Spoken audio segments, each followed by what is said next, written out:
రిపీటెడ్గా international orders అయితే వస్తున్నాయండి.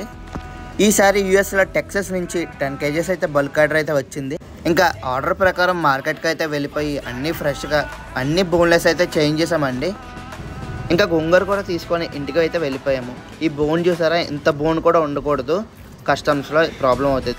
అండ్ ఇంకా గోంగూర మొత్తం శుభ్రంగా క్లీన్ చేసుకొని తీసుకొని అన్నీ ఎండలో ఆరిపెట్టి తడిపోయేదాకా ఎండలో ఉంచాలండి. ఇంకా కావాల్సిన ఆయిల్ ప్యాకెట్స్ అండ్ స్పైసెస్ అయితే తీసుకొని, ఎలాగో రొయ్యలు కూడా అయిపోయినాయి అన్నారు, ఇంకా ఓన్లీ వేరుశనగ ఆయిల్ మాత్రం యూస్ చేస్తేనే అలా పొంగుతుందండి. ఇంకా కస్టమర్ రిక్వైర్మెంట్ ఏంటంటే మీడియం స్పైసీగా ఉండాలంటండి వాళ్ళ పిల్లల కోసం. మీరు ఏ పికిల్ ఆర్డర్స్ పెట్టుకున్నా మీ దాకా వస్తుందంటే ఫస్ట్ ఆఫ్ ఆల్ మేమైతే కొద్దిగా రైస్లో టేస్ట్ చేసి ఉప్పు సరిపోయిందా, కారం సరిపోయిందా, పులుపు ఉందా అవన్నీ చెక్ చేసి అయితే మీ దాకా వస్తుందండి. మేమైతే 3 లేయర్ ప్యాకింగ్తో ఇస్తాము. ఆర్డర్ చేయాలనుకుంటే పైన ఉన్న నెంబర్కి వాట్సాప్ చేయండి.